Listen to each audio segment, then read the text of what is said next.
Hayo tebak, ada yang tahu nggak ya sekarang aku lagi di mana?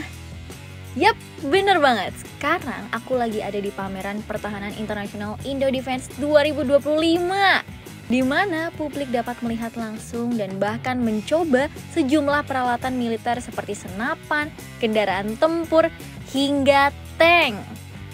Wah, tapi tunggu dulu nih. Ada satu yang buat aku kepo banget sama keberadaan salah satu kendaraan yang ada di sini. Kira-kira apa ya? Kita cari tahu yuk.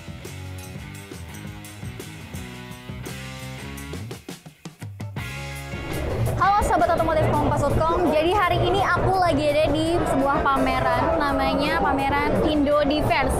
Banyak banget yang dipamerin kendaraan-kendaraan militer, tapi ada salah satu yang penasaran banget nih, aku gali lagi informasinya karena ini baru saja diresmikan sama Bapak Presiden kita ya, Bapak Prabowo Subianto.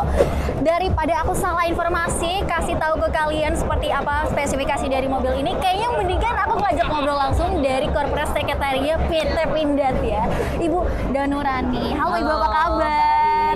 Ibu, jadi ini kan baru aja mobilnya diresmikan ya sama Bapak Presiden kita. Nah, ini sebenarnya mobil apa nih?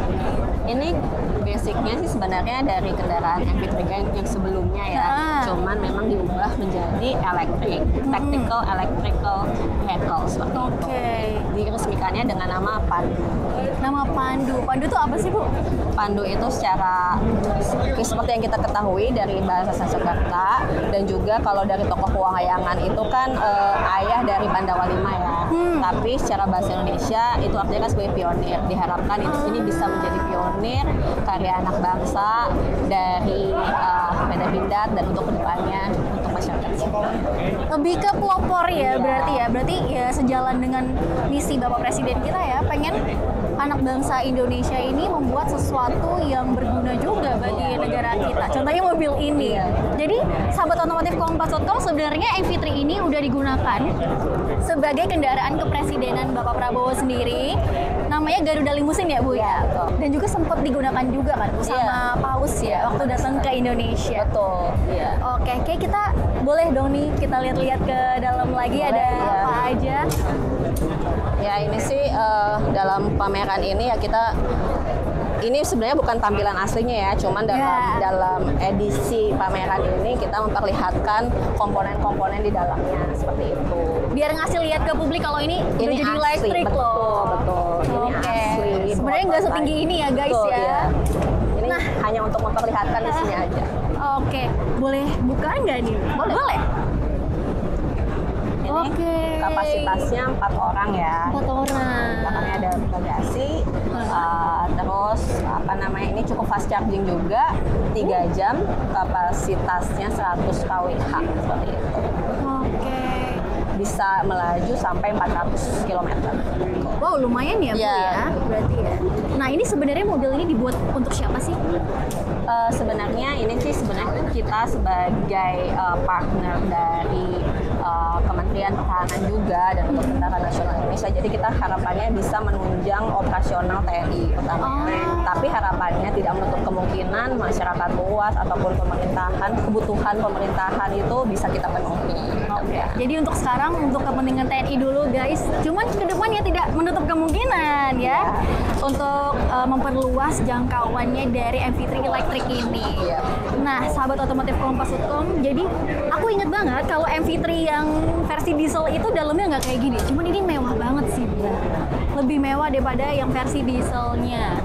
Gitu. Kelihatan banget dari bagian interiornya itu udah elektrik ya. Kita ngambil kesannya ya biar futuristik aja ya. Iya, lebih mewah loh guys. Kita lihat ke bagian keduanya boleh? Nah, ini bagian keduanya nih, kabin belakangnya. Ada armrestnya juga, gitu ya. Ini sama juga, masih elektrik juga nih. Untuk pengaturan kursinya ada head unitnya juga tuh. Kalau di belakangnya ini apa? Bagasi ya? Bagasi doang? Oh, nggak ada seat lagi ya? Oke, boleh dibuka kita? Seperti jauh.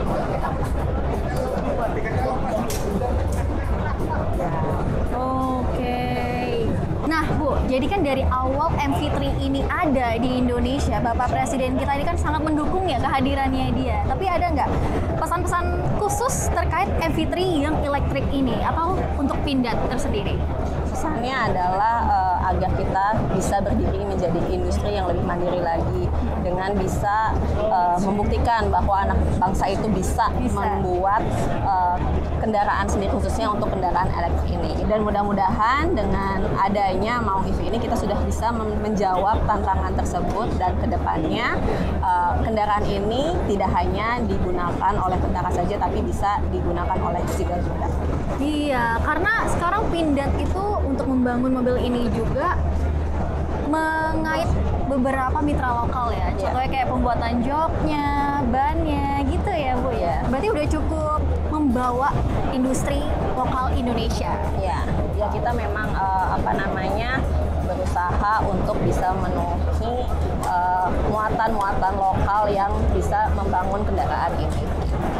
Oke, Ibu, thank you banget. Aku udah diperbolehkan untuk ngeliat ini dan dikasih informasi-informasi yang pastinya orang-orang Indonesia penasaran ya. Thank you banget Ibu. Sama-sama. Terima kasih. Oke, sahabat otomotif Kompas.com, tadi kita udah ngeliat sendiri mobil ini spesifikasinya gimana, bahkan kemewahannya ditambah lagi di versi elektrik ini, dan tentunya yang paling penting adalah mengait mitra lokal. So guys, terima kasih sudah menonton video ini. Jangan lupa tonton video-video kami lain di channel otomotif Kompas.com. Sampai jumpa.